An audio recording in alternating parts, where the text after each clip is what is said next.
And head first, he's inside it, picks his head up out of it, and he finds himself staring down the barrel of a gun.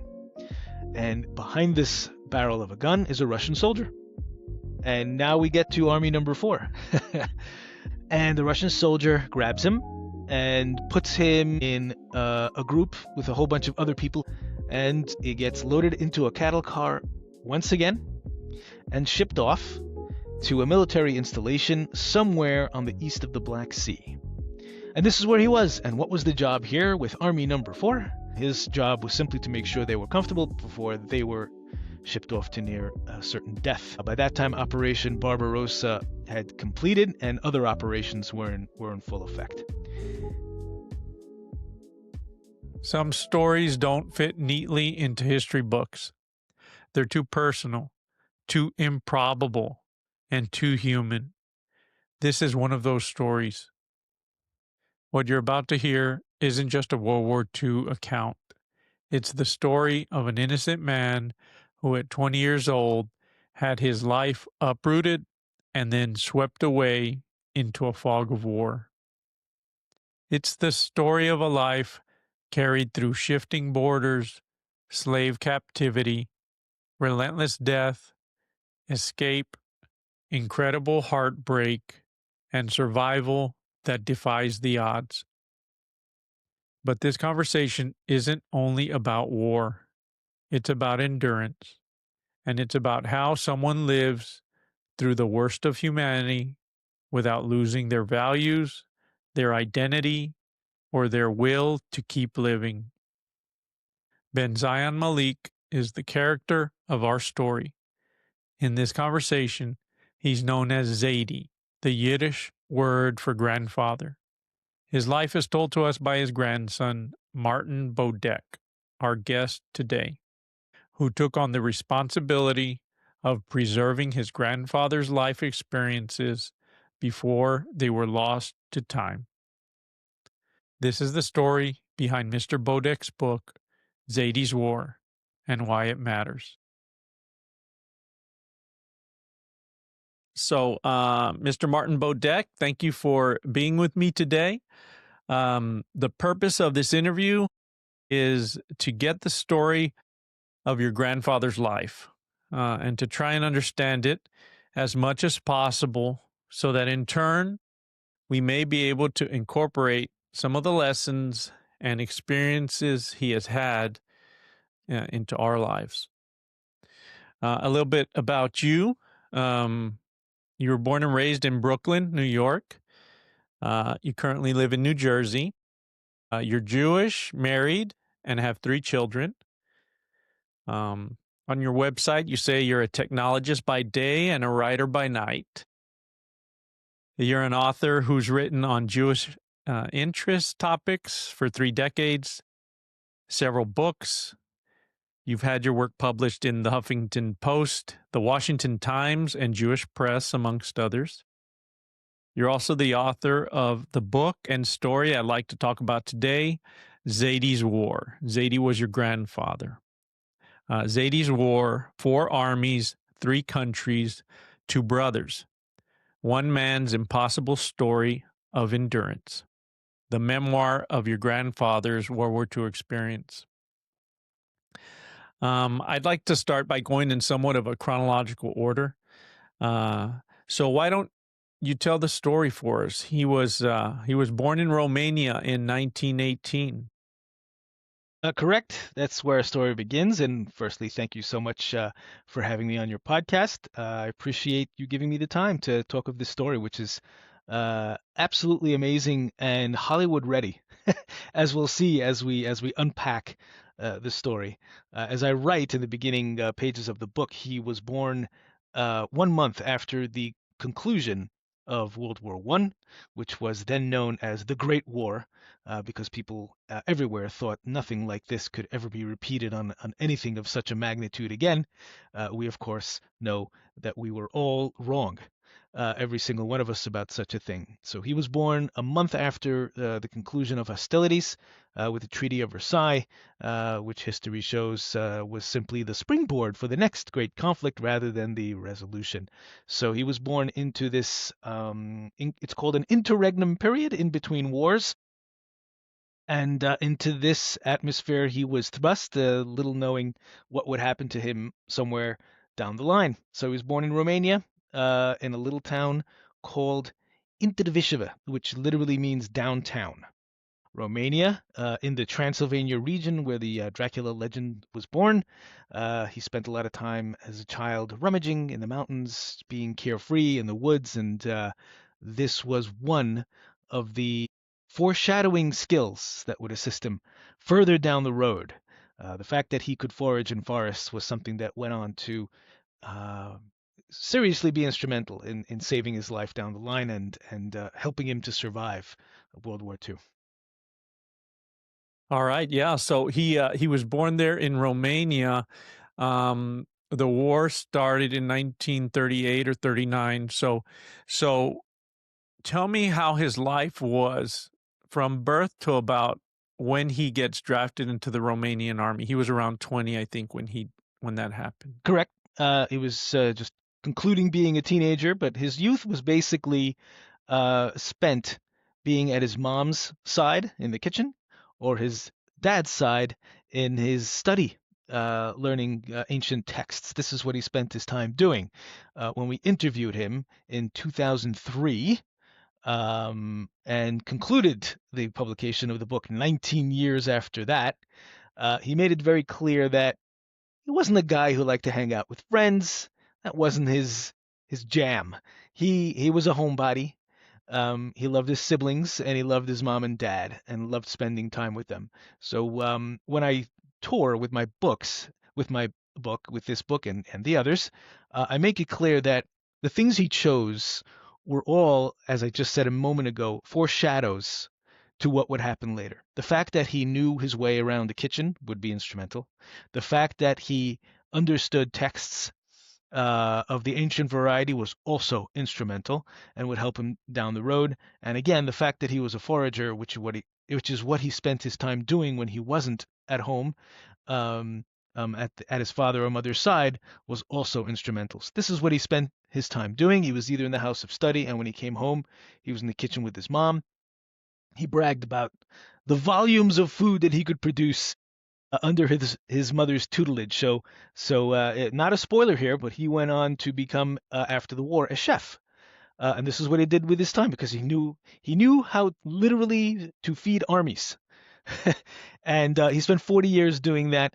And he was retired due to ageism, which was a point of extreme consternation on my grandfather's part. He was in his mid 80s when the school he was working for basically made it clear that they need younger blood, and he was just monumentally upset. He was like, "This is my career. This saved my life. This brought me through the war, and now nobody wants me." That was terrible. But for this period, from birth to the end of teenagedom, this is what he spent his time doing: Forrest's mom and dad, and learning with his elder brother, who he held in high regard and revered him forcefully. And this is how he spent the time. And then the war hit in 1939, which was the official launch, if there is such a thing, of World War II with the invasion of Poland. I'm happy to let you know what happened right then and there, or if you have any other questions about this period, I'm glad to answer. No, that's perfect. Yeah. So he grew up there in Romania. He had a family. He did a lot of studying, I believe, for his religion, right? And then tell me what happens when he gets drafted into the Romanian army and kind of take the story from there. Okay, so he gets drafted into the Romanian army. At this time in 1939, Romania has a pact of agreement with Germany. Now, Germany, of course, had all different sorts of pacts with everyone in the area, and they would pick or choose which ones they would adhere to and which ones they would simply lay waste to. The compact that they had with Russia was worth nothing on the paper it was written, because they invaded years later, which we'll get to in a moment. But the pact and the countries in the area also were forced to make some really difficult choices. Do we align with this regional superpower? Does that serve our interests or does it not? And how heavily involved are we? Every single country in the area had to make these really frightful decisions. The Vatican made some really questionable decisions about alliance, not alliance, what they say in public, what they don't say in public. Every single country was interested in survival, and Vatican City is a country in and of itself and made their own decisions. We don't have to get too much into that or too much into the politics. But Romania, they decided it is in our best interests to align with Germany at this time, and we will provide them support. And their support for the German kingdom was to provide logistic accompaniment. They would build roads, tarmacs, infrastructure, airports, and so forth and so on. They would help to make the movement of Germany's army a little easier. They weren't rounding up people at this time, but they were accommodating their intents for the area as Germany annexed pieces here, pieces there, famously Czechoslovakia, and so forth and so on. So my grandfather got drafted, and he dutifully reported for duty, and his job was, as I described, public works, building scaffolds, laying down tarmacs, and things of that nature. And he did this for a full year and was starved and beaten for the privilege of doing so, because it had to be made clear that these are the upper echelon of this regiment, and you are the Jews, and you have no right to bear arms. So if you have no right to bear arms, well, you must do something for us, and so you do menial labor. And my grandfather did this for one full year from 1939 to 1940. His commission was complete after this year, and he went home. Now, you would think this chapter was complete, but then, of course, I would have no book. It would just be one person providing 1 year of services for an army. But in fact, a short time later, the annex activity that I described, again, just a moment before, occurred. And what happened was that Hungary, which was a little further aligned with Germany, meaning they were helping with logistics of transport of people to places unknown and places we'd rather not know, annexed the northwestern part of Romania. And instantly, overnight, any person in that area, just like in the present day, anyone who lives in Crimea since 2014 is suddenly a Russian citizen.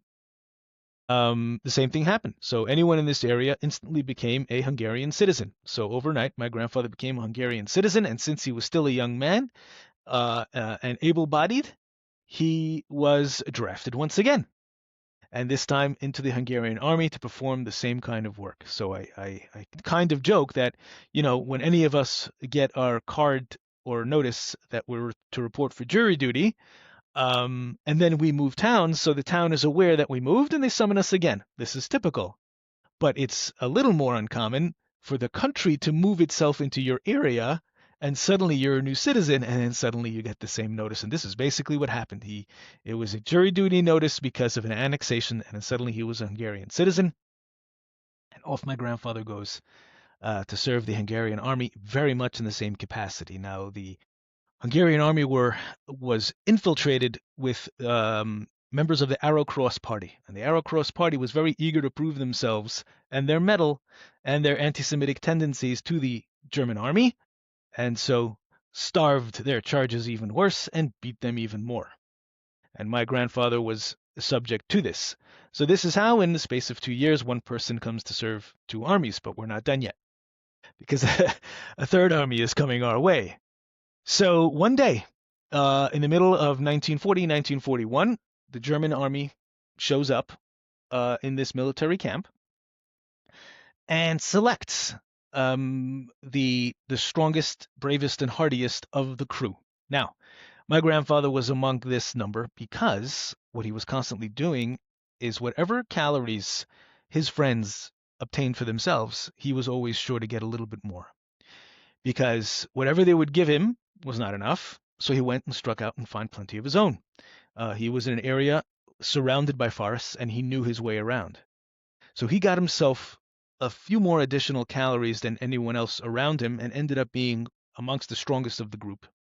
And easily noticeable that he was not a skeletal figure or a hollowed out workman, and he was selected and transported off to parts unknown.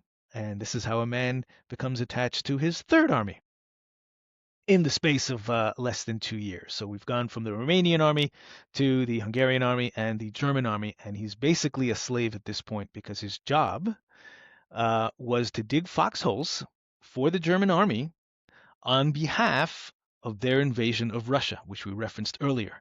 They severed their compact with Russia, their non-aggression pact, and indeed became as aggressive as humanly possible. And my grandfather found himself on the front lines of Operation Barbarossa. Operation Barbarossa, for those who don't know, and many, many, many don't, and it's terribly unfortunate, is to this day the largest army land invasion in human history. Germany basically emptied its forces in towards the Russian direction, not heeding the careful lessons that were learned by Napoleon, who tried the same thing in the dead of winter and was rebuffed and lost way too many men. And the same exact thing happened to the Russians. So my grandfather was on the front lines of the largest battle in human history. So I wanna come in real quick here. Sure. So he's born in Romania. First 20 years there, he gets drafted into the Romanian army in public works. Yes. He's not allowed to carry or own a gun. He serves his time, and then he gets drafted by the Hungarian army. He's with them, and he's a strong individual. His youth has helped him because he's learned to forage even before all of this has happened. So he's able to get more calories, and he's a strong young man. Correct. Germany comes along, and they need men like your grandfather to help them as they took Barbarossa, as they started their invasion of Russia. Right, there was the north, the middle, and the southern push, and Correct. he was in the southern push. Correct. Right. Now, for people listening, his treatment by the Germans, I know when they were moving him, to the front lines, to where, like you said, he was building those foxholes. He was lucky to survive even that. Correct. Right? I mean, tell that part of the book. I think that's pretty interesting. Yeah, because this part was, the famous cattle cars that we're very familiar with. These were used for this transport. It wasn't as crowded because it wasn't entire families, but it was workmen, strong workmen who were up to the task of digging foxholes under pressure. And people died along the way. They didn't feed them anything. They just traveled, and my grandfather had always on him some stuff that he had foraged somewhere in his pockets. He was very, very careful. He retroactively understood a lesson of World War II, and through interviews and all the stuff I've ever read. One piece of survival is a few extra calories. There's the joke of two people hunting, and one friend says to him, I just have to be faster than you because the bear is coming.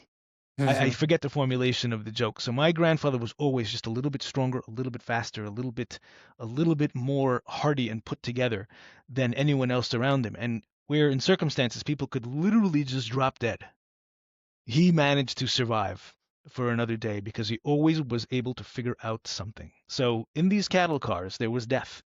And this was just one of the many periods where my grandfather was just surrounded by corpses and still managing to survive to the next day. Constantly. So on this journey, even though the people with him were allegedly the few, the brave, and the proud, when you're deprived of calories for 3 days transport. It's your survival is not a guarantee. Um, So so so he wasn't, even though he was in the army, he was not treated as they would feed him if they had food. He was not getting food like the soldiers were, like the German soldiers. He would, if they had food, they would feed him. He had to really fend for himself, and the survival of the fittest, it is what it sounded like from the book. that's absolutely what happened. There was no mess hall for the people that were brought in. If you survived, you survived, and if you didn't, you could easily be replaced the next day. There was constant replacement of these people. They were chattel, I think the word is chattel, just refuse, garbage, just a replacing part, just another cog in a machine, and easily replaced by another. But my grandfather was continually strong, continually feeding himself, continually getting those essential extra calories. And he did this. Operation Barbarossa was 1941, 1942, and 1.5 million Soviets gave their lives in this conflict.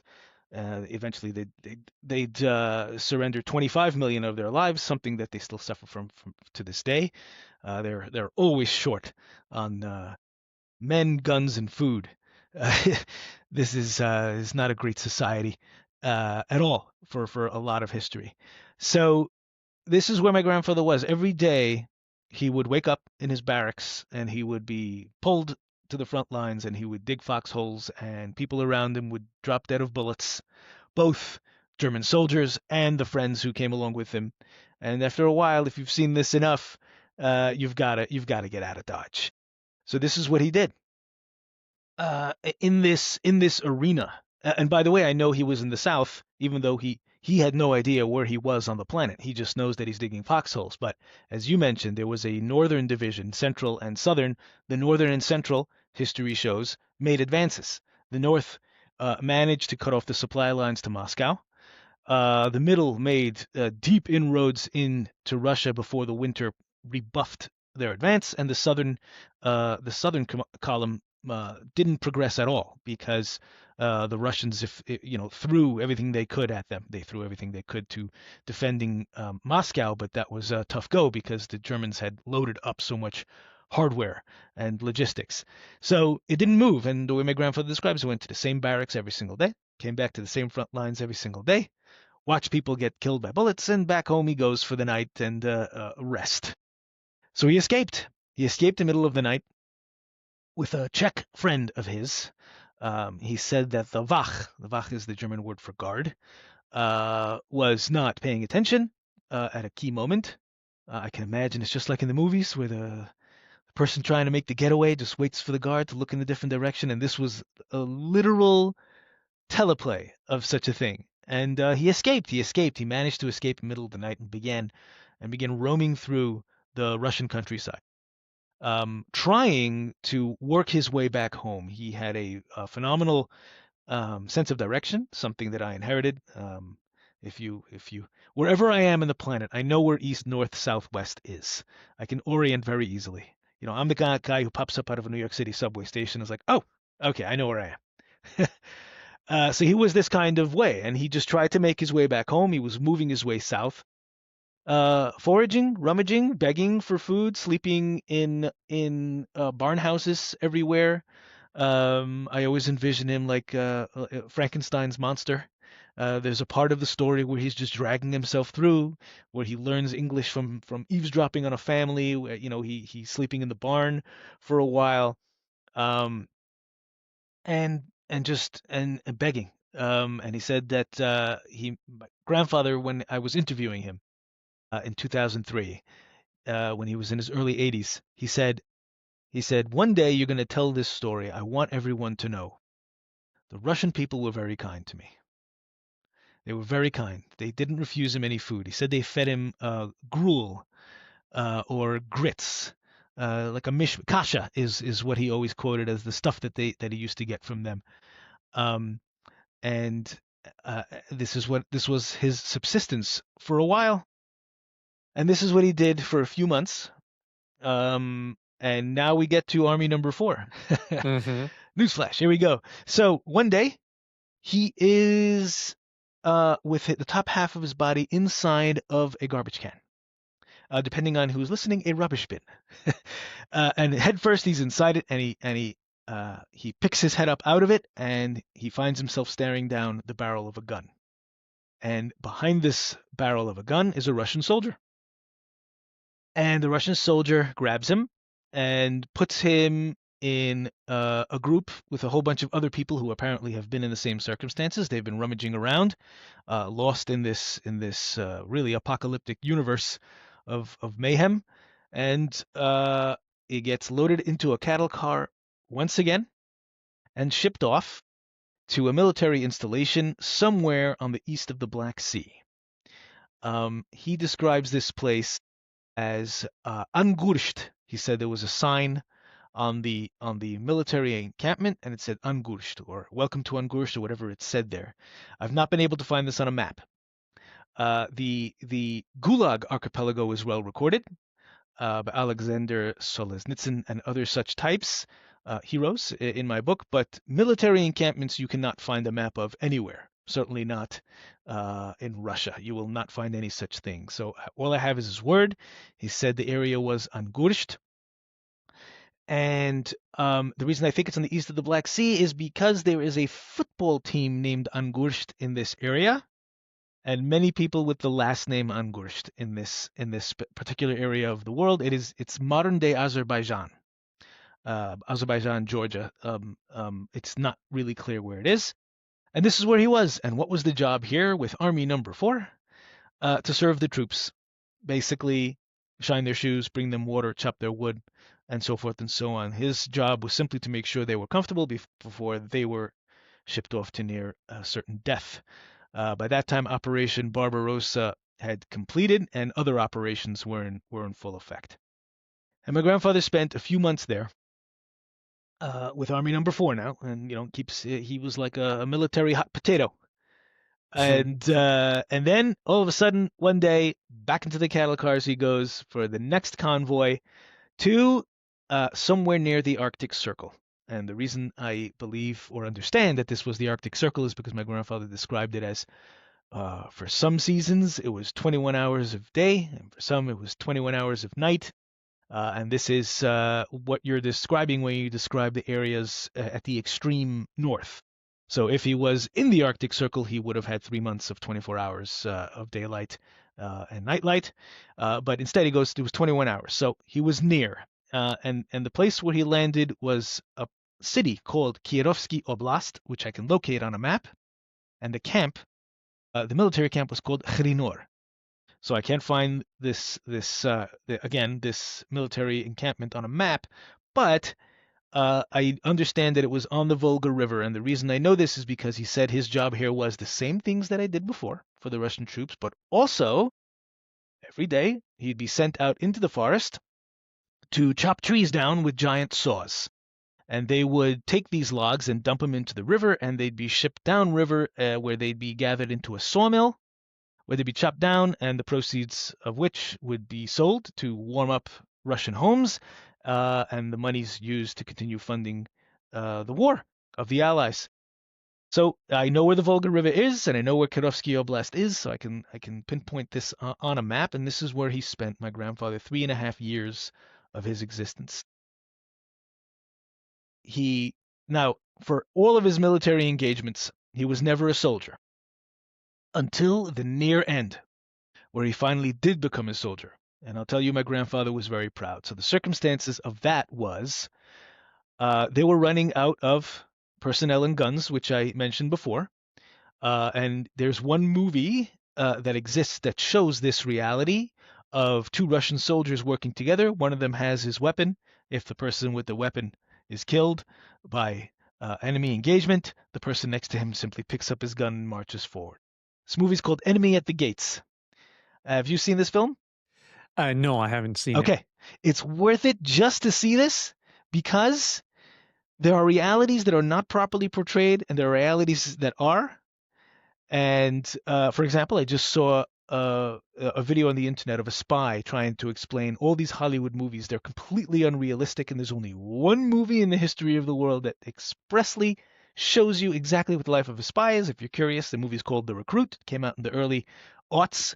But this movie particularly shows this reality of Russians not having enough hardware. So they're running out of men and guns, and it was 1945, and so what was going on was they were running out of everything. They were running out of food even for a period, which is a whole other chapter of the story, which we can explore if you'd like. But towards the end, they simply did not have enough personnel to finally break the back of the Germans at the Battle of Berlin. The Battle of Berlin is the last battle of World War II, and the Germans were making their final stand. So what happened was they decided, the camp commandants, that they would select from the slave corps, really as it were, to contribute to the final battle of World War II, the final death throes of the enemy. So what they did was they made an announcement in the camp, and they basically said, if you, slave, are willing to sign up for basic training and contribute to the Allies' cause of World War II, then if you survive the mission that you are sent on, you will earn your freedom. And my grandfather thought this was an excellent idea. So he signed up for basic training, graduated with stripes as a sniper, and became a Russian soldier. And the word for private is Radovoy. I had to look this up. Radovoy Malik. My grandfather's name was Benzion Malik.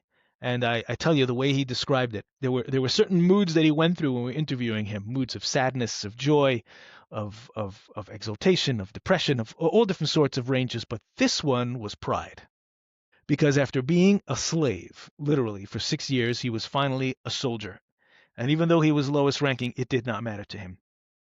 I know that he was proud of his uniform. He truly was, and proud of his marksmanship. So on May 5th, 1945, he was sent out to the final battle of World War II. So my grandfather not only engaged in the largest battle in human history, he engaged in the final battle of World War II. And when I revealed these details to my wife, I was researching the book. She said, your grandfather was basically the Forrest Gump of World War II. I said, you know what? That's exactly right. That's exactly right, because he was everywhere. And post-war, he found himself in interesting places. He was the first employee of a store called 47th Street Photo, which is a very popular New York electronics store that everyone is aware of, and he was the first employee. And he was a chef for 40 years, and et cetera, et cetera. He was kind of amazing. So on May 5th, 1945, my grandfather is sent out to the front lines, and the mission is to break the back of the enemy, is to just jump out when we get there and just start annihilating Nazis left and right, right? There was no nuance to this. There was no intelligence gathering, objective attainment, information sent or given, or nothing. There was nothing like this. It was just kill them all until they finally waved the white flag. That's it. So they rolled for 3 days across Poland to the border of Germany, and they were headed towards Berlin when the convoy stopped. And when the convoy stops after 3 days, lock and load. So my grandfather did, and he was ready for engagement with the enemy, but instead, on a bullhorn, the Namchalnik, he called him, Namchalnik I think is a Polish word for commander, announced that Germany had surrendered. And he was absolved from the necessity of killing another human being, which probably would relieve any human being who has never engaged in such horrible things. So my grandfather said that he does not even know where the vodka came from, but it was everywhere all of a sudden. Like, can you imagine the actual circumstances? Like a Russian soldier heading off to war, and it's like, just in case, I'm gonna just squirrel this away. Yeah, it's a ration they're given along with their bullets. Yeah, who knows? Or maybe to cauterize wounds, or who knows what such things could be used for. But he said, yeah, so once they were done dancing, they turned themselves right around and headed right back to where they were. Yeah, during the war, uh, when when Russia took Berlin, I think over 300,000 Russians died taking Berlin. Uh, and he showed up right when it he would have been thrown right in there. He showed up. I mean, the way the cards fell, he would have been thrown right into there. Wow. Correct. Yeah. Mhm. He was right behind the initial wave of Russians who poured in. I mean, really, again, the mission was very simple. It's like just kill them all, kill Mhm. them all. You've heard the expression, kill them all, let God sort them out, right? So that is exactly what happened. My grandfather was in the convoy right behind them. So so I presume that whoever was advanced were the more seasoned soldiers, and the mop-up crew was right behind them in case they'd be needed, but they were ready to move. So he came in and he got lucky. He was not part of the professional wave of soldiers, even though my grandfather would have insisted, nope, I was just as good as the rest of them. I was a sniper. And that's the conclusion really of his war. Now he still had to make it back home, which is a detail that is simply remarkable. So Before we go there, I know I've heard you on other podcasts, and I'm okay talking about the sensitive subject sure, of cannibalism if you're okay I'm okay with it. If your talking readers about it. can withstand this, I'm more than happy to dance around it in a very careful manner because it's an upsetting piece of his story, which is not openly discussed very much. Right. I debated about even bringing it up because it is such a topic that is very sensitive and taboo. Um, but I've listened to you talk about it on others, and I think that it was a part of your grandfather's story. It's something we can all maybe learn from. So I'm okay with delving into it. Also, I wanted people to know, like when your grandfather would scavenge, he he knew how to pick out mushrooms. Yes, Uh, yeah, do you want to talk about how someone can survive in the wild like your grandfather did? sure. So first things first, let's touch base on the sensitive topic. So when my grandfather showed up at this military encampment, Khrinor in Kirovsky Oblast, he was shocked when he was brought into the mess hall to find his best friend at the lunch counter, so to speak, behind him. And when he saw him, he said to him, literally, "What in the world are you doing here?" And his response to my grandfather was the same exact journey that my grandfather had taken, but simply a month or two behind my grandfather. So he too served the Romanian army, then served the Hungarian army, then was part of the healthy group that the Russians had plucked. Then the Russians found him on the front lines or wherever he was, if he was rummaging or escaped and so forth, and then was brought directly to the military camp. And when he showed up, the head chef had died the day before, and they had asked the new recruits who rolled in who has skills in the kitchen. And this friend of his name was Yerucham Blach, had no skills in the kitchen, but thought that being in the kitchen would be excellent for his survival. So he was a very quick study. And my grandfather just met him, and he's standing there, and they worked in tandem to support each other. And the fact that my grandfather now had a friend in the kitchen, again, meant that my grandfather was able to secure a few more calories. And this came into play when the supply lines to Moscow were cut off successfully by the German invasion. And since this military encampment was right in between the German front lines and Moscow, its supply lines were cut off as well. So when this happened, food ran out very, very quickly. And obviously the priority was Soviet troops get first, slave corps get whatever's left over. So they get crumbs out of crumbs. So it's not much. But one thing they had in abundance, which is an awful reality, but a reality nonetheless, was human cadavers because they could not be buried in the Siberian tundra. they were fresh, so to speak, to put air quotes around it, and they wouldn't rot. They kept them above ground, and they waited for the summer whenever that would arrive, so that they can be interred properly. But winter was nearly permanent. My grandfather said that it snowed 200 days a year, and so there it was, this reserve supply of calories. And when the food completely ran out for absolutely everyone, Ruchem in the kitchen was ordered to make use of what was available. And my grandfather refused. He tried his best to keep kosher, if he could, in this world. So natural foods are kosher, so that's not a problem. Fruits and vegetables that could be found are good. Breads are fine, but human fare is certainly not. And my grandfather was, on principle, refusing to partake. And every day during this supply line cut, his friend in the kitchen would say, "Binsi, and I prepared this for you, and you have to have it. And I know you're against it, but you must." My grandfather said a specific story that the Yiddish word is gebruten, which means boiled. He said that his friend said, I boiled this hand for you, and it's fresh and it's good, and you need to eat it. And I know it's disgusting, but you need to make it to the next day, so that you can survive. So you need to do this. And my grandfather refused.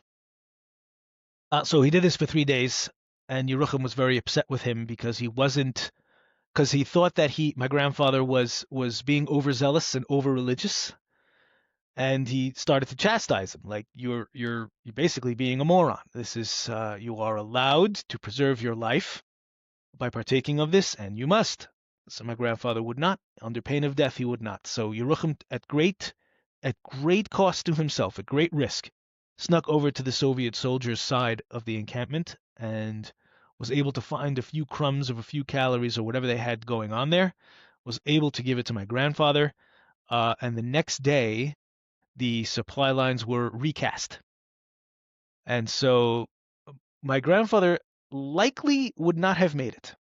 I also think that Yerucham would somehow have force-fed him in one way or another. I don't know if he'd IV the calories into his body, but he would have found a way to stuff it. That was the nature of their relationship. But instead, what he tried was, as a last-ditch effort, to sneak over, grab a few provisions, give it to my grandfather, and hope that the next day would be better. And that's exactly what occurred. So my grandfather refused, and if not for Yerucham, the outcome would have been completely different.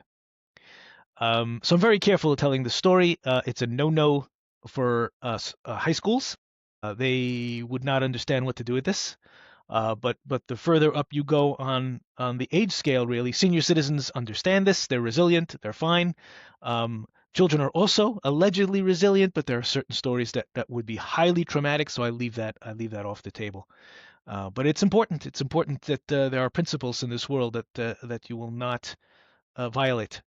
And my grandfather would not violate this self-imposed principle, just on the merits of the morality of it all.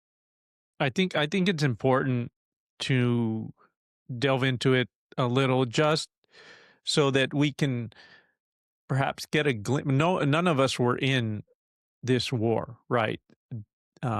Men survived, men died. It takes you into the depths of how far things went in this war. I was looking online, and in Russia, it's not the only place that it's been documented.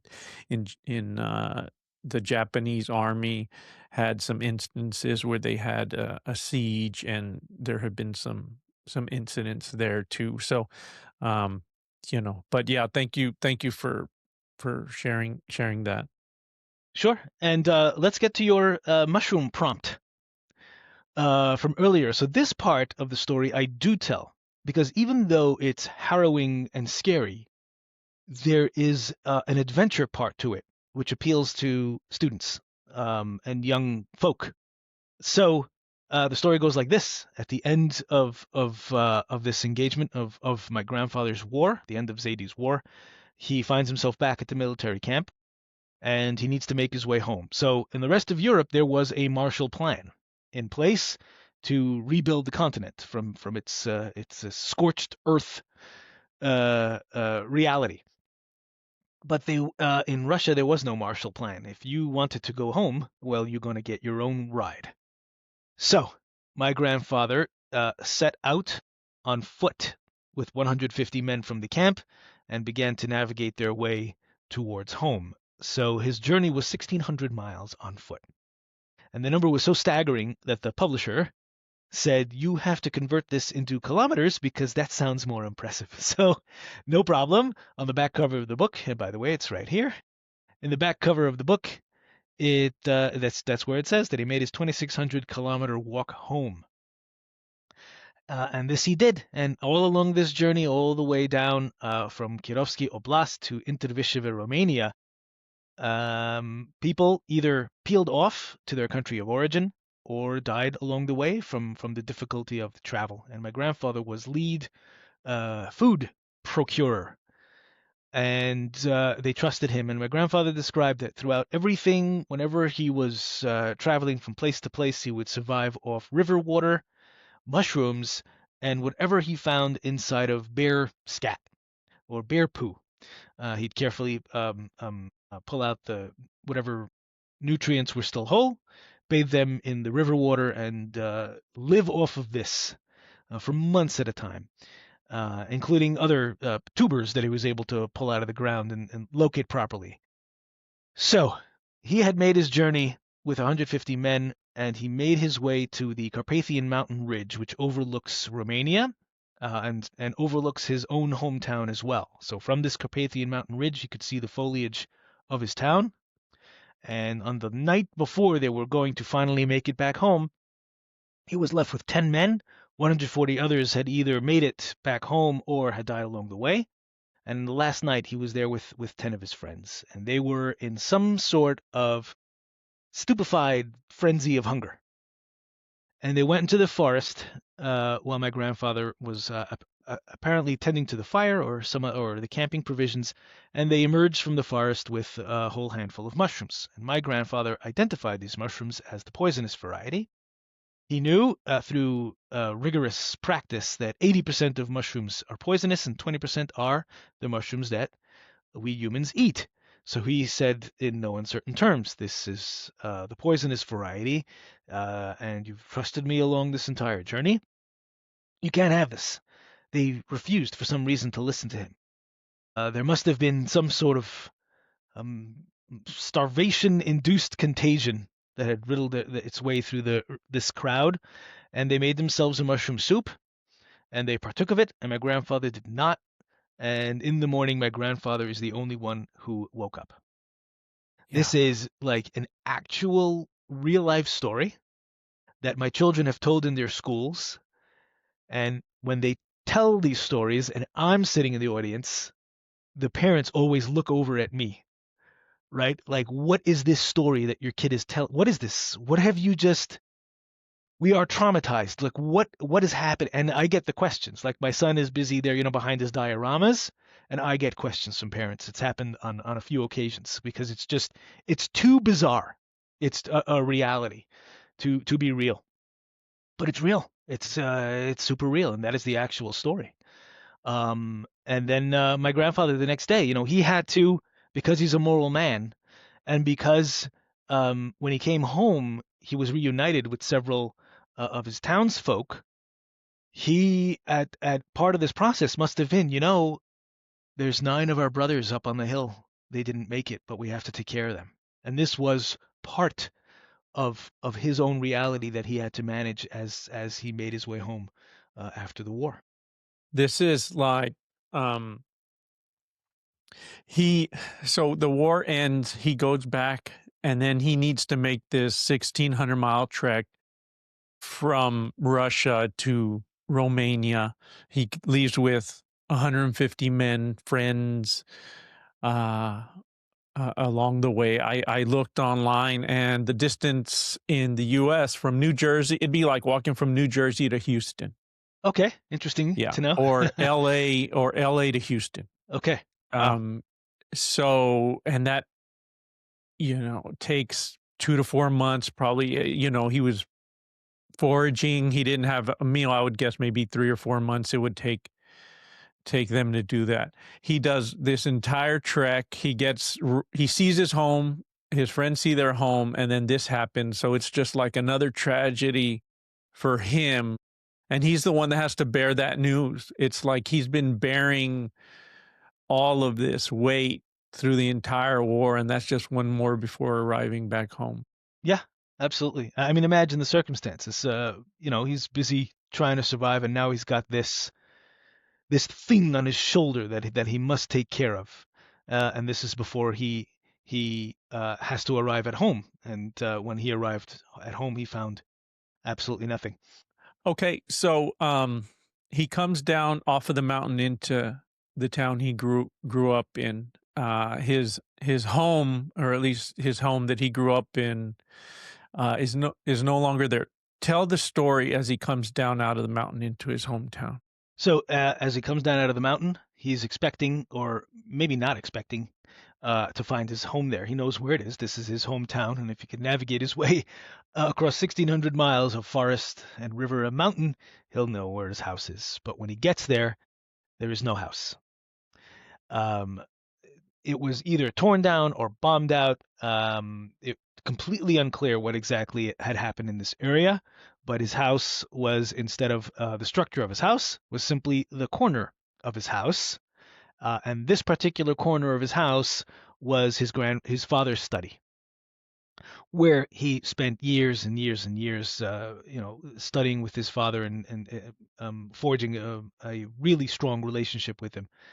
And he saw that it had been used, this corner of the house, as a latrine, because his grandfather's books pages were used as toilet paper by whoever was using his house as a porta potty. And my grandfather said to me that in 6 years of war, he never cried. But once he realized that he couldn't even salvage the most valued thing of his father, that's when he broke down. He said that it was so soiled that he could not rescue or save or keep a single page because it was so thoroughly violated. And so my grandfather described that he simply slumped down right then and there and fell into a heap of tears. 6 years of war had just crashed down upon him right then and there, and he gave way. He gave way to the sorrow of the situation. And at this point, he has no idea what happened to his family. No clue whatsoever. He's been apart from them since they plucked him in the Hungarian military camp. No idea. No clue. Nothing. No information at all. And at that moment, while he's sitting there on the ground, he gets a tap on his shoulder. And it's his neighbor. And my grandfather remembered her name. Her name was Nina. And she says to him, "Pensian, you're alive. Your brother is alive as well," which was good news. But obviously, my grandfather wants to hear about the rest. So my grandfather says that Nina sent her son to go and fetch his brother Eliezer, whose story is that he had gone to Auschwitz, survived, been transferred to Buchenwald, and survived, even though his name was on the next list of people to be cremated, gassed and cremated. And he made it home via proper transport, and was living at their cousin. The cousin's name was Aber Gans. My grandfather remembered the name as well, and it's good to have these names. And my grandfather describes that after years and years and years of not seeing a single one of his family members, he finally sees his brother, and he described it in a very dramatic fashion, that he sees him in the distance and he's a apparition, and he steps closer and he's a wraith, and closer, and he's a ghost, and finally standing in front of him, and he's an actually full-fledged human being. And it's at this very moment, that Eliezer reveals to my grandfather the details of what happened to his family. So I compare this moment. Did you ever see the movie Lion? No, I haven't seen No, Lion. you must see the movie Lion. So Lion is a movie about a lost Indian child who they say this story happens to thousands of Indian children every year in a society where you have 1.4 billion people. all different sorts of stories are going to happen, and this is one of them that happens on a constant basis, where children get lost when rudderless when their parents are not around for whatever reason. And he makes his way back home, this child in the movie, and it's absolutely based on a real story. And when he arrives home, he finds out certain people are not with us anymore, but certain people are. And this is what happened to my grandfather, where he arrives, does not know what's going on, confirms that one of his siblings is alive, but also confirms that everyone else is gone. Absolutely everyone else. My grandfather says that his close-knit family of 18 people was reduced to 2. Of the 119 members of the larger family, 12 survived, and he and his brother were one of them. Were 2 of them. And my grandfather said that in this moment, he grabbed his brother and he hugged him and he slumped down in the middle of the street. And he says that traffic had seen this kind of scene develop all the time, and they just drove around them. Like, apparently this was a drama that unfolded every single day as people came home and found what there is to be found, or found nothing where they expected to find something.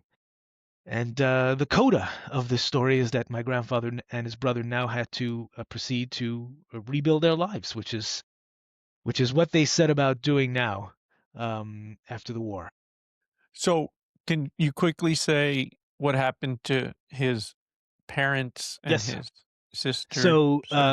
So what happened was, at some point while he was in the military camp in Russia, in May of 1944, the entire community of Romania was, after months of being shepherded into ghettos, were transported on the trains to Auschwitz. And no exception to my grandfather's family, his father and mother, and 4 siblings, and their children and their wives and their husbands, and were all emptied into the cattle cars, and they arrived at Auschwitz, where every single one of them was murdered on the spot, except for his brother Eliezer and his sister Sarah. And what happened was, so they survived the cut, so to speak, but everyone else was murdered, and my grandfather had absolutely no idea that this has happened. So people do not know this, but it's useful to make people aware of some simple facts. Auschwitz was gender separated. People are not aware of that this is how they managed the situation. They had different concerns about cleanliness and hygiene, so that was the reason they kept them separate. There wasn't any religious reasons for this kind of arrangement, but women have women needs and men have men needs, and to keep them separate is to ensure the hygiene of the camp, which was something that the Germans were very concerned with. So my brother Eliezer, my great uncle Eliezer, every single interval of time that he could, would sneak over to the fence that separated the men from the women, and he would inquire about the welfare of his sister. And the information that he always got was, it's not a good situation. She was a very not scaredy cat, that's the wrong word, skittish or filled with worry kind of personality, for whom such circumstances were not suitable. And she was failing and she wasn't doing well, and my great uncle was extremely distressed over the situation, until one day he was at the fence again inquiring about his sister's welfare, and he was told by the Confederate that would be feeding in this information, sorry to inform you, Mr. Malik, but your sister passed away today. I was there to witness it. She died, and I'm sorry about these circumstances. So he asked, and I've recorded in the book, because my great uncle they had no children after the war, and he spent a lot of his time recording his family's story, some of which I used and incorporated into my own narrative. He said that the person said to him she died of malnutrition and despair. So the despair may have been a stronger factor than people would realize, but she had basically given up once she arrived, and then didn't have the stomach even to stomach anything, and she passed away. So at this point, my great uncle Eliezer thinks he is the last survivor of his family, because Ben-Zion disappeared years ago. No one has seen him for years. He went off to the army, and poof, he just is nowhere. So his point of view when he saw my grandfather was almost the obverse joy that my grandfather's experience was, because my grandfather sees his brother, but there's nobody there. And my great uncle had lost his entire family and now been seen as suddenly alive. So these are the intense and insane emotions that are flying around. And just this little family's life. This is just one little story in a universe of millions of other stories, and it's strong. It's a powerful emotional narrative. And this is a reality, and this is what happened when they arrived home before they began to rebuild their lives. That's incredible. I mean, I have so many questions that I want to ask in regards to that. Sure. I want to give a um little bit of a wrap up of his life. I want to talk about what he and his brother did immediately after in their hometown. Their move to Israel, right? Both of them, and then your father's leaving Israel, coming to the U.S. and then spending another 40 years, as you say, in the U.S. As a chef, and then being forcibly removed from that job because of age at 85, and then I think he died in he was around 95. Correct. Yeah. So give me that picture of his life, if you can. Sure. So post World War, both my grandfather and his brother set themselves to rebuilding their community. So they were heavily involved. My grandfather was now familiar with public works, with rebuilding torn down buildings, establishing little schools. They were the teachers of the young boys who may have happened to have emerged alive from this conflict, and just being a cog in the machine of the rebuilding of their lives. And the community would set up singles events because they wanted to pair up people. Nobody wanted to be lonely in this world. So my great uncle found a woman who had the same exact name as his wife, who had been murdered on the transport to Auschwitz, and they never had children. And he moved to Bnei Barak in Israel. Post-war, the state was founded in 1948, and he was amongst the first to have gone there. My grandfather met a lovely young lady named Brana Stein, and she was an Auschwitz survivor. And her story is almost as dramatic and impactful. So upon arrival at Auschwitz, she was a young lady holding her mother's hand along with her other sister, who was on the other side of her mother. So imagine you get hauled off the cattle cars, and this woman, my great grandmother, is holding her two daughters with her, and she starts to be a little too chatty and aggressive with a German guard. And they have no time to deal with anyone like this or some circumstances. They want things in perfect order, and so for the sin of raising her voice and just asking a few questions, she gets shot in the head. That is how my grandmother, arrives in Auschwitz. And right after this, she is hauled off to face Mengele. Dr. Joseph Mengele, it was recorded well in this book. It's probably the best narrative I could produce. I did the research extensively to capture what the evil of this man was totally and completely. But for purposes of our conversation, he was the angel of death, and he would point people to the lifeline or point people to the death line. He pointed my grandmother's sister to the lifeline. Her name was Rivka. She survived and lived a long time in the U.S. But my grandmother, was shipped over, appointed to the death line. She didn't know it at the time. Nobody knows what these lines are, but that was her sealed fate, apparently. Now, apparently, and this has not been recorded by anyone else that I know of, Mengele had a backup, a second opinion, and I've never heard of this outside of this reality.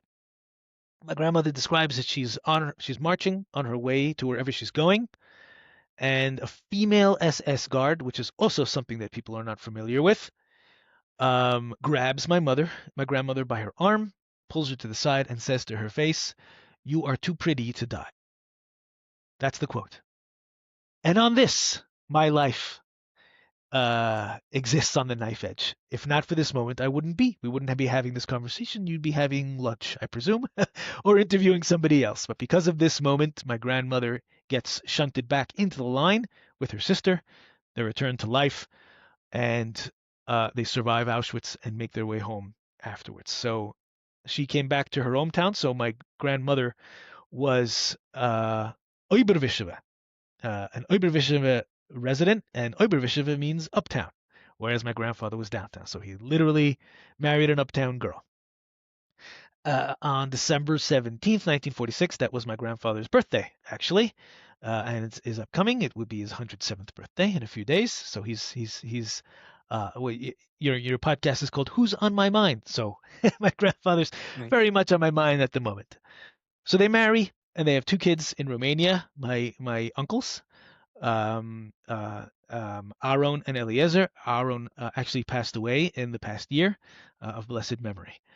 And in 1951, my grandfather describes that he saw a poster in the market. He was shopping for fruit, he says, and he saw a poster that said, "We are filling up the Holy Land." Unbeknownst, behind the scenes, Romania is emptying its Jews into Israel. They had established a compactual relationship for specifically these purposes. Israel was trying to fill it up with Jewish souls to defend the country and to build the country. Romania was very eager to play along. Perhaps in penance for their previous sins against the Jewish people, perhaps not, but certainly it made sense for them from a financial perspective. So he comes home and delivers the news to my grandmother and says, "I saw this poster. What do you think? My brother already made it to Israel and he seems to be doing okay there. What do you think?" My grandmother thought this was an excellent idea. So they round up the usual suspects and all the luggage and they head to the port of Constanta on the Black Sea, and they make their way on the MS Transylvania. I actually found the manifest of their journey with some crazily extensive research, which is quite remarkable, and I found a news report of their arrival in Haifa. And my grandfather found a job in an oil factory. He was a foreman, and my mother was born there in Haifa. My grandfather describes, they landed in Akko, so Akko was his first job. And my grandfather described that by day he would walk one route, and then the tide would come in, and he'd have to take a different route back home. And they lived inside the Akko citadel walls, which is a fascinating thing to do. And after that, they moved to Haifa, where my mother was born. And in 1967, the Six-Day War scares the absolute daylights out of my grandfather. He does not want anything to do with war. And so he launches a campaign to make sure that his family lives through the immediate future and the foreseeable future. And every time, just before my uncles become of draft age, he sends them off to school in America. And I paused when my grandfather gave me the details of this, and I said, I'm going to tell this story one day. And people in the audience with an axe to grind are going to say, "Oh, so you're a draft dodger. Well, what's your excuse about that?" So my grandfather says, "Okay, I hear. This is what you answer anybody who asks such a question. You say, I had seen enough of bloodshed and I wasn't going to have any more in my family." And that's the answer. That's the only answer I could give to anybody who asks such a question, because that is honest and straight from the heart, and you could challenge it, but I have nothing to say to defend it. That's the question and that's the answer. But that was his plan. So each one became of draft age and they left. So one in 1967, one in 1968, and in 1969 my mother became of age. And the cover story for why they moved to America was that my mother was desperate to see Elvis in the States, and once there was hooked and refused to come home. This was actually the cover story, which is a hilarious cover story for anyone to have believed, but once I was doing the research for this book, the truth had to come out. So I said to my mom, "That was a great cover story, and thank you for finally, all these years later, telling me the truth." Right. So I have the stamp of their passport. They left out of Lud Airport, today known as Ben Gurion. The name was changed a few years later, and they made their way to the United States, and thereby ensuring the survival of the family as far as my grandfather was concerned, and set up roots here in the United States. And as I mentioned before, he went around looking for work, and he was the first employee of 47th Street Photo. I promise you, you'll have readership and viewership and listenership who know of this store. So he was the first employee because he was Forrest Gump, and then found work as a chef. And for 40 some odd years, this is what he did for a living in various schools all over Brooklyn, in various camps, and all over the Catskills in New York. And this is what he did. And I remember I used to walk with him down the street, and young kids would be like, "Mr. Malik, how are you?" And they all recognized him as the guy in the kitchen who makes us the food. And this is what he did for 40 years. Um, the rest of the story is I was born in 1975. I was the seventh grandchild, I think, the first grandchild of my grandparents. And by the way, they're up to 101. At the writing of the book, there was 98. So there are 19 grandchildren and 101 great grandchildren. So I came along a little bit later, and my grandfather owned his own house. He bought it in 1981, and he was exceedingly proud of having done so. He said, "Nothing makes you feel more like a man than owning your own house." So I took him at his word. I have my own as well. 15% of the mortgage is paid and 85% to go. Uh, and my grandmother passed away in 2006 after 58 years of, excuse me, 2004 after 58 years of marriage. And did so actually while my grandfather was busy feeding her, and and then her soul left. And in 2014, my grandfather passed away. This is 11 years now. The interview with him took place in 2003, where he was of sound mind and sound body, although a little forgetful. And you mentioned way back in the beginning of the conversation that you want the story to be chronological, and that's how the book is built. I find it confusing sometimes when memoirs are written both in the past and the present. You have to keep jumping back and forth. It's an exercise. So I took my grandfather's wayward and multi-pointing story that was just ranging all over the place, and I set it up in a straight line, and the story goes from beginning to end. Um, and he died in 2014 after a 2-year battle with dementia.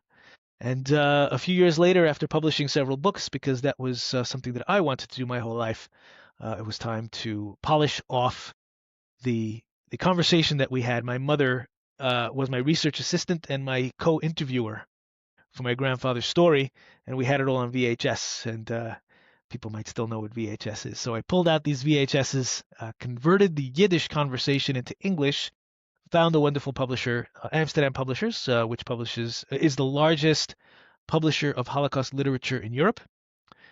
And the story was published in 2022, and I still find podcasts and book talks and JCCs and schools that are very, very interested in listening to the story. It is a Hollywood-ready story if I've ever seen one. There is a story about about a Vietnamese fellow who found himself serving 3 armies as a soldier through his confusing engagements and travels, and I've one-upped him by 1. And here we have a man with a story of 4 armies, 3 continents, 2 brothers, 1 man's impossible story of endurance. Just a little quick word on that, on endurance. So the publisher was tired of seeing the word resilience on her covers. And she said it is the most overused word that we have. So I want a subtitle, but I also don't want resilience. So I switched it to endurance, because really that is the nature of my grandfather's story, having endured unbelievable hardship and emerged into the light with the story of his life. I that's an incredible story. That's such an arc of life. He has seen and been through so much. I can imagine you as a boy. I think you said you were young, 6 plus, listening to him tell these stories. And of all the grandchildren that he had, you're the one that I think possibly was inspired to become a writer because of the goal of writing his story down. Yeah. His story with me resonates. I think with probably everybody that hears it.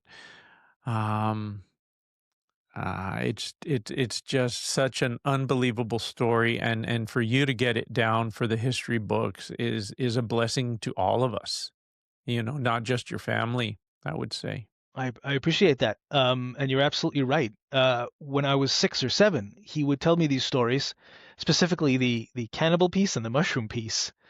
And I remember even then thinking, I think I'm too young to be hearing such things. This sounds insane.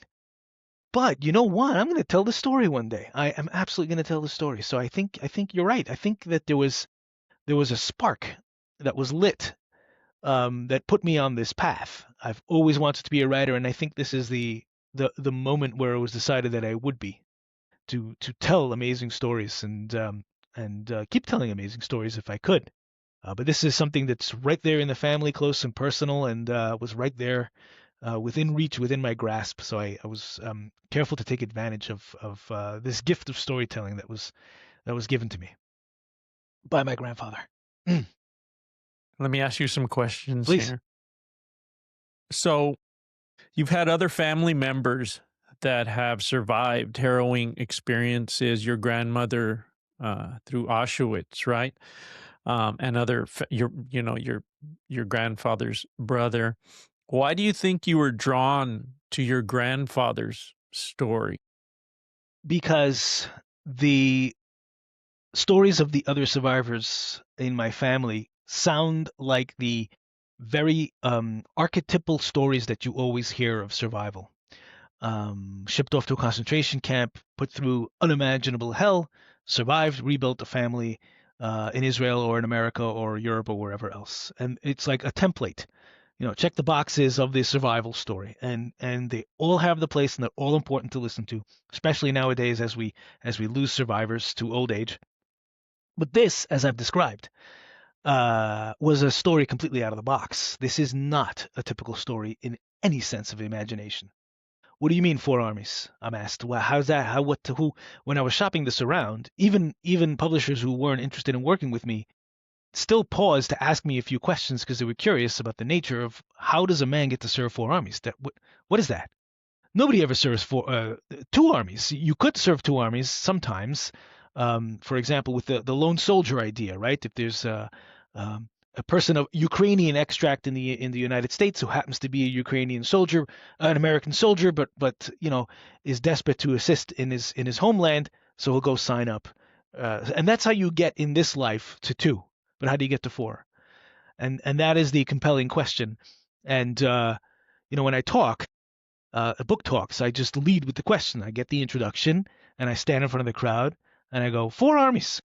How in the world does a person get to 4 armies? So I grab your attention, go into my introductory phrasings, and background information, and we get into it. People want to hear, like, how do you serve 4 armies? Well, this is how. This is the one man in the world that I know of who did manage to serve 4 armies, and this is the story. It's completely out of the ordinary, completely unusual. I can see how someone can be just completely enthralled with there's so many parts of the story. There's so many interesting parts to the story. Did he ever, and I know you were young, so I know you may not be able to answer all these questions, but through talking with him, through your mom, did he ever describe moments where he wanted to give up? No, nothing like that at all of any kind. So either that was the truth, or he knew to protect me from any kind of reality of this nature. But I can confidently say that nothing of this nature was ever imparted to me by him. That's just not what his personality was. His personality was the next day. We got to get to the next day. We gotta spin some life out of this, moving along, marching. There's no giving up. I certainly have inherited this moxie from him. There's the positive light in absolutely everything. Do not give up. And this was everything that he was all about, completely. So I was going to ask you, for the rest of his life after the war, because he went through such harrowing experiences. He lost his family. He was a slave. He had forced labor. So did any of it make him bitter, cautious? Was he grateful? Was he continuously sad? Did it affect him in any of those ways? No, he was an extremely positive personality. So I don't know if the fire through which he was forged brought this out of him, or this was his baseline to begin with, to be a positive, forward-moving personality. But this is part of survival. If you were not in this frame of mind, you couldn't make it. You know, I talk about the triad of survival a lot in my talks. So we touched upon calories. We touched a little bit on decision making. So I peppered in through several points where he had to decide what he was going to do. You know, and anyone who survived World War II had to make some kind of decision at some point. Am I going to go this way? Am I going to eat this? Am I going to sign up for this detachment? Am I going to eat this food? Am I going to do what? You need to eat, you need to decide correctly, and you need to be very, very lucky. And underneath all of this, you need to be a positive personality. There's very little survival if you're in a dejected state, because you will not secure your calories, you will not make the proper decisions, and you will, I promise you, be unlucky. So he had the perfect personality for survival, which is constantly thinking about what needs to be done next and constantly ensuring that he's properly fed. If you ever watch any survival shows, and I'm a big fan of these shows, Survivor Man and Bear Grylls and Les Stroud and all these folks, as they're moving through their environment, they're stealing, grabbing calories everywhere. Oh, look, a gecko, yummy. Oh, look, a roach, fantastic. Because that is part of what you need to do. And when you do that, you're able to think more clearly because you're filling your system up with what it needs to function.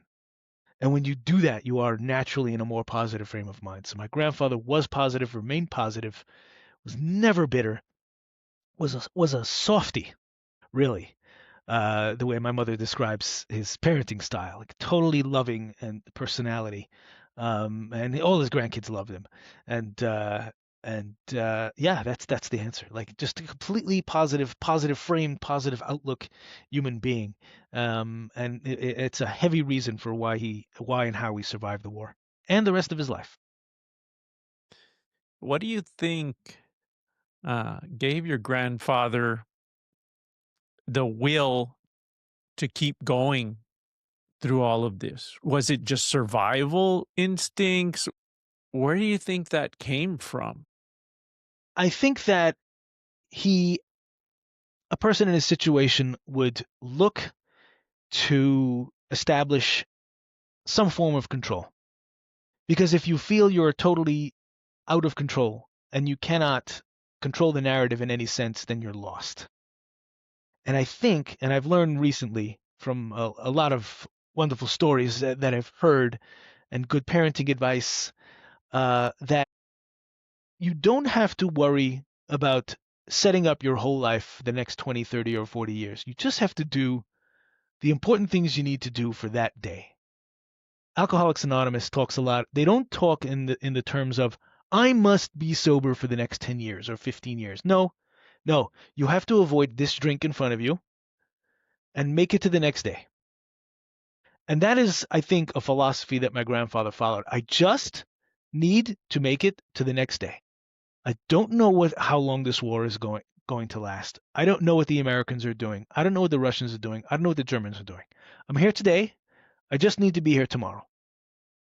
And I think my grandfather put together just this streak of daily things he needed to do. There's a lot of micro stories in the macro stories that I've imparted to you today, where it's really evident. He's just I just need to make it to tomorrow. I just need these few calories. I just need to get to this bed. I just need to find shelter. I just need to find food. We'll wake up tomorrow and we're going to figure out what to do next. And one of the evidences of this is that, on the last day before he made it home, he could have gone home all the way, right?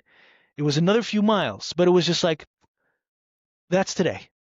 We are here. We made it. Tomorrow's another day. We'll all make it down the mountain, and we're just happy to be here now. So there's not the long view desperation of things. I need to chart out the next 40, 50 years of my life. No, I just need to be here tomorrow. I need to do the best for today. And I wouldn't have had this insight 10 or 15 or 20 years ago, but some maturity has led me to this conclusion. That's all we're really after. Those of us who really know what we're doing with our lives. Do the best today, and show up, and you build together, and you build streaks of this kind of thing.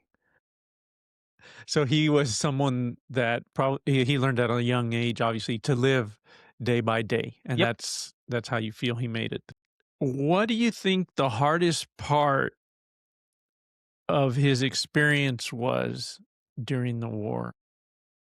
The cannibal experience probably would be a massive inflection point because he had to have realized that he could have survived in this Russian camp. He was perfectly equipped. He was ensconced in a protective shell from all outsiders. The Germans having long ago given up on securing Moscow for their purposes, and he could have just, happened along and just waited out the end of the war. At some point, the war was going to end, right? Whenever, and he could have been happy, and he could have had the forbidden fare, so to speak. But he had to have made a decision right then and there.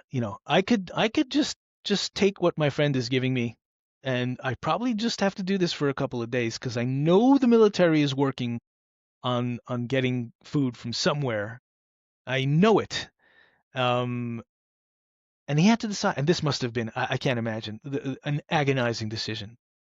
And he came on the side of the possibility of his own demise due to his principles. Like, he's trying to make it day by day, but on this, he could not cross the line. And there are lines that can be drawn. We talk about, red lines that people easily step over, or red lines that people will not. And this was a red line that was just firmly stuck into the ground for him, and it must have been hell on earth. This is not something anyone could casually dismiss. This was very, very serious, and it must have been a very powerful emotional experience as he was starving to death, frankly. Curled up into a fetal position, he must have been thinking, all right, this could be the end, but it's totally worth it. Wow, that's something. And then to have his friend come to his rescue, I cannot imagine. I cannot imagine the relief of such circumstances. That I think that would be a very difficult part of the war for him. That decision, as you say, because he's essentially deciding for himself, his own fate in a way. What parts of the story, of his story, did he have the most joy telling? What parts of the story did you would just light up and he would love telling that part of the story? Mid-war story and post-war. So mid-war, I stated this clearly earlier. The pride that he had putting on the Russian uniform is his face was glowing. This was pride like you cannot imagine. And again, after 6 years of enslavement, literally, he was a soldier and he was contributing to a greater cause. And once again, he'd be willing to give up his life for it on a gamble. But he was a marksman, he was a sniper, and man was he proud. Man, that his entire countenance lit up when he said this. And the other matter of pride was buying his own house. Like I said before, that he said to me, there's nothing that makes you feel like more of a provider or a man than to secure your own house and to pay it off over years with the sweat of your brow. And once again, this was another area where he was just like, I did it, I made it. 170,000. That was the price of the house. 170,000 I put down out of my own money, and I own it. And I have tenants, and life is great, and you should do the same thing. Duly noted. Duly noted, Zaidy. I will attempt to do so as well. Talking about you and his story, is there any part of his story or life that haunts you or you struggle with the most? So one of the more interesting parts, which is also something I'm very careful with, especially with young impressionable students, is you could tell from looking at me and from looking at him that he was a very religious man. Yeah, he has. I'm showing up. He's got a big white Yeah. beard. Yes. This for is those him. that are just listening. Yes. and this is me. I wear a kippah, even on the subways of New York. And so what I'm careful about is what he told me. So I remember asking him during the interview, at any point, were you able to perform any of the religious rituals that are familiar to us? Were you able to light a menorah during Hanukkah? Were you able to find matzah during Passover? Were you able to do anything that's typical of our lives? And he said to me, no. And I say, why? And he says, because I was too busy surviving. And it's a very strong and final answer, because it's a very unexpected answer, especially in a religious environment. Because he was a religious man, but he completely put the entire religious existence on hold and got busy with the details of survival every single day. And he made the calculation, again, these are decisions, informed, well thought through decisions, and he decided, I cannot dedicate any of my time to religious expectations because I am too busy trying to survive to the next day. And it's a powerful and haunting question. And schools have said to me, yeah, let's, that part of the story that you don't have to, impressionable youth. And some are like, you know what? Be honest about it. It's okay. And I never know. It's always the philosophy of the school that comes into play that dictates if I should even talk about this. But it's haunting. He put his life on hold. 6 years of no religious practice, and as soon as he was done, he went right back to what he was doing before. Completely unusual. Again, because this whole story is unusual, so every detail is unusual, and something I think about constantly. This is not really a life that you can actually take a break from, but he did. And it's something that just it dwells in my mind all the time. It comes to the forefront. I'm like, he actually put his life. Could I even imagine doing this? Like, I'm taking a break.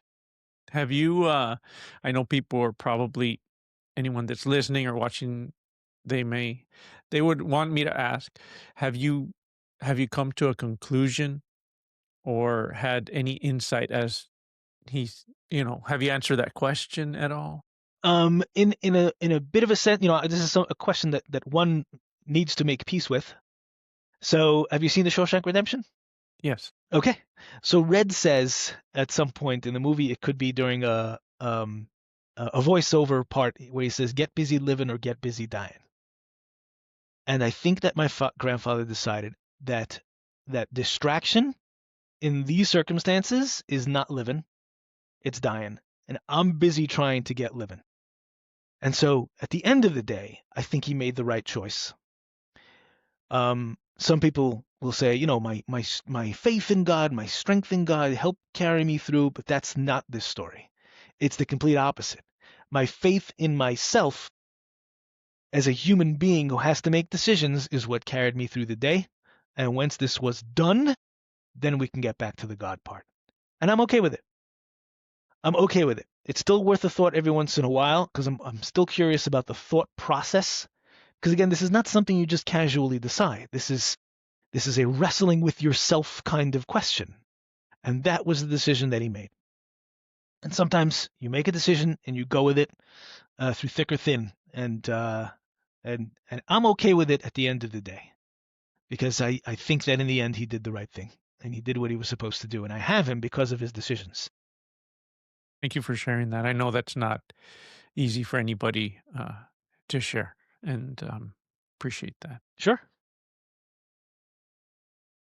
In regards to his brother's experience, so his brother, right, went off to concentration camp. He saw his friends and family members die, and his grief, trying to see how to say it or describe it, but he took his grief, and I could be wrong, but in pieces, right? You know, his parents died, and then his sister was still alive, but then she died.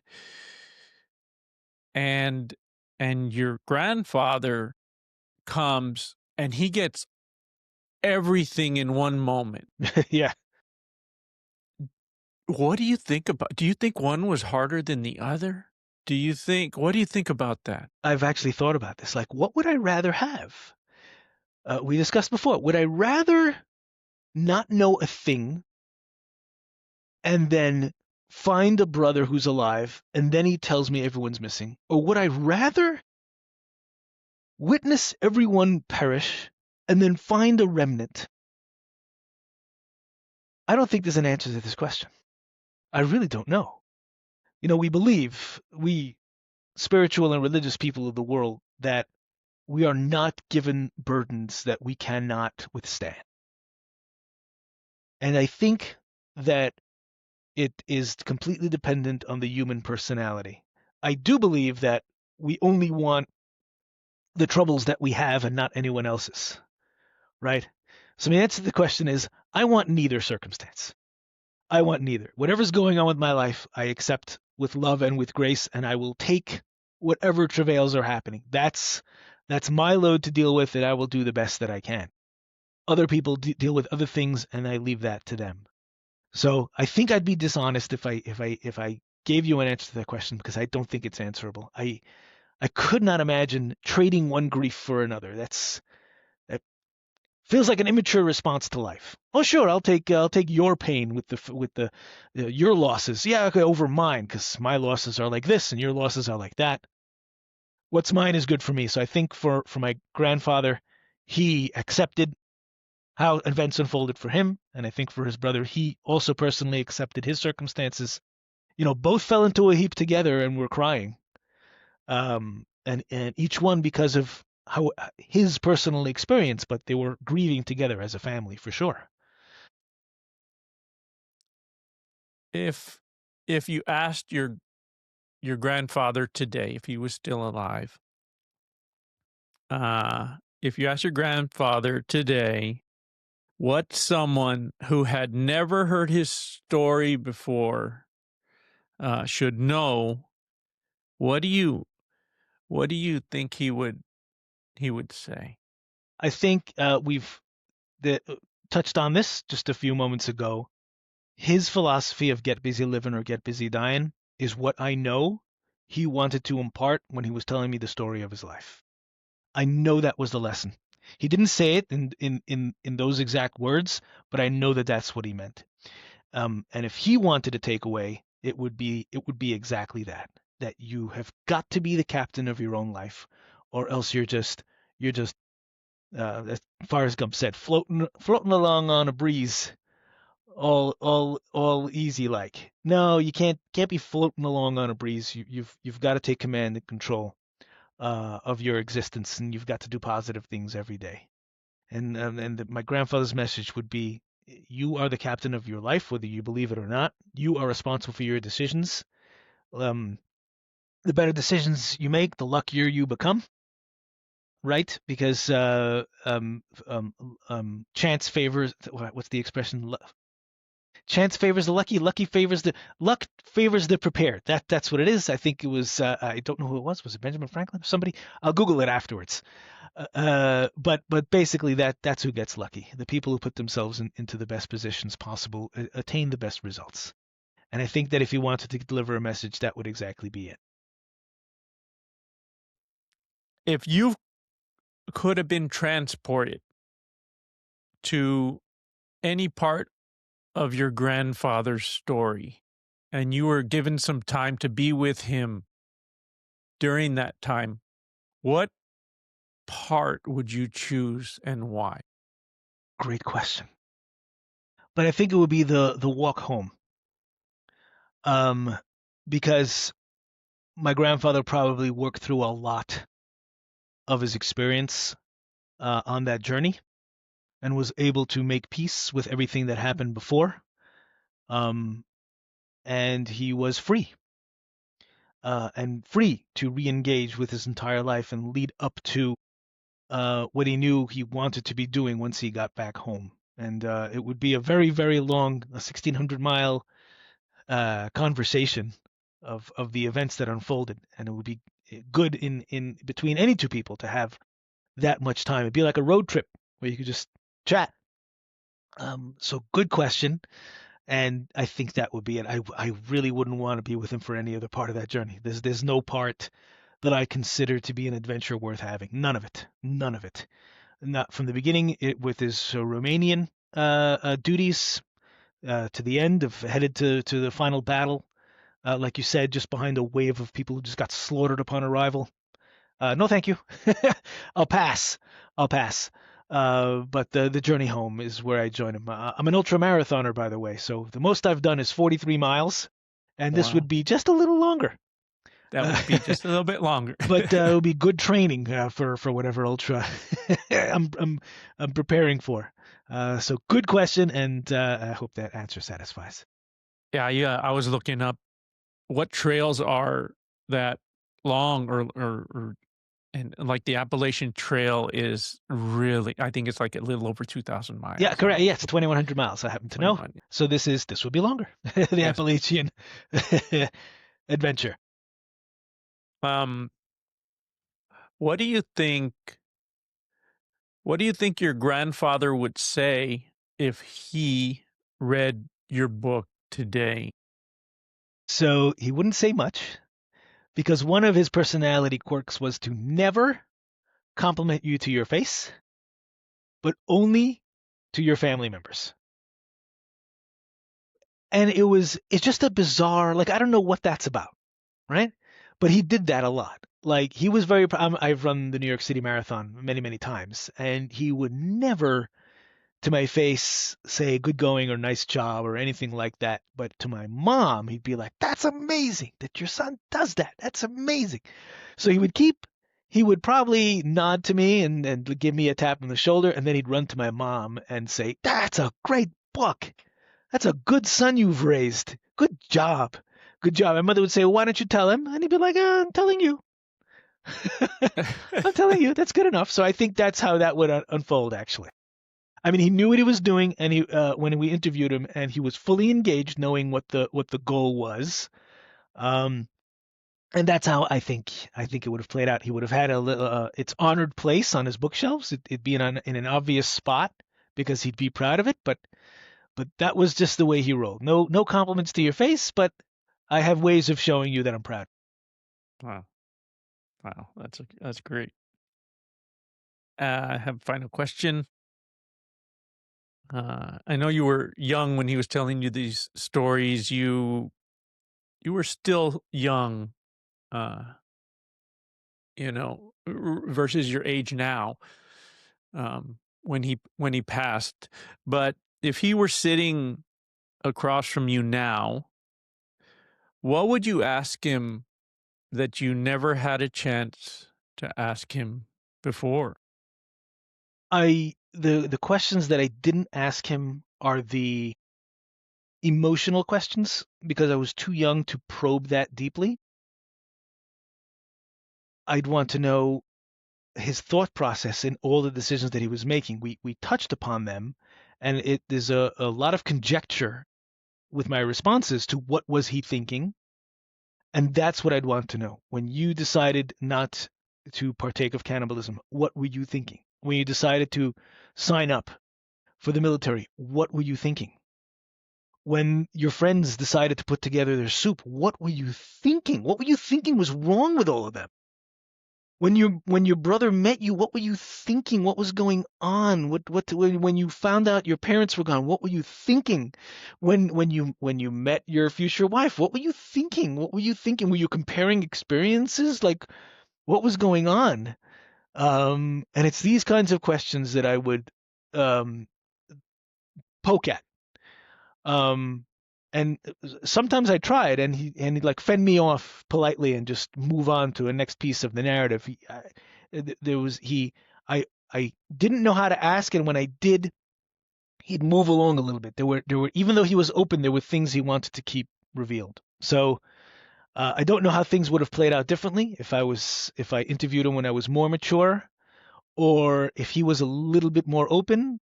But that's what I'd want to know. What were you thinking when you made these critical decisions, these 18 decisions recorded in the book? What was your thought process? What decision tree were you going through to decide on this? Because you made it here, and if any one of these decisions would have been wrong, you would not have made it here. So I'd like to know. But there are no regrets, right? Because some people have grandparents who will not talk about their stories, and we have a whole generation. The children of survivors are a highly traumatized cohort. They're called 2Gs, right? Second generation. I'm a 3G. The 2G generation didn't really tell their grandparents' stories. The people who have told their stories in books and in public are the first generation survivors and the 3Gs like me, because the second generation dealt with the fact that their parents were highly traumatized by the war. So that's what I'd ask. I'd want to know. I'd want to probe, but I'd be very gentle. And I'm not complaining about the information I got, because people climbed up and would told their families nothing. And to have even a person even open to telling us the stories, even though the thought processes behind the decisions are not fully open for reading and study, I'm happy. No regrets, and the takeaways are more marvelous than what's hidden from me. All right. So I want to close with this. This is from your book. Yes. You wrote this. Zaidy's casket seemed so small. They all seem small to me. The lives we live are so much bigger than the bodies we inhabit. This book that you hold in your hands, dear reader, is the testament which is my sacred duty to usher into the world so that I may bear witness in the name of my grandparents. I am blessed to have had the faculties and support to allow me to dispatch this moral obligation. This is my love letter. This is my love song. This is my testimony and my everlasting tribute. When I stood beside Zaidy, I stood beside a giant. When I spoke with him and learned from him, I did so with a colossus of righteousness and wisdom. I walked with him during his living years, and I walk with him still. Let the world learn and never forget the name, the life, and the legacy of Ben Zion Ben Reb Aharon Malik. Martin, thank you for being with me today. Please tell people where they can get this book and find out more about you. Thank you so much for having me, and thank you for reading those final words. If there was any portion of the book that I rewrote and rewrote and rewrote and rewrote till I got it right, it's every word that you just said. It's a nice flourish and a nice finish, I think, and that is worthy of the man whom I told the story about. And I thank you very much for bringing this out into the light where it belongs. And I place a blessing upon your head. And I thank you kindly. Thank you so much, Martin. All right.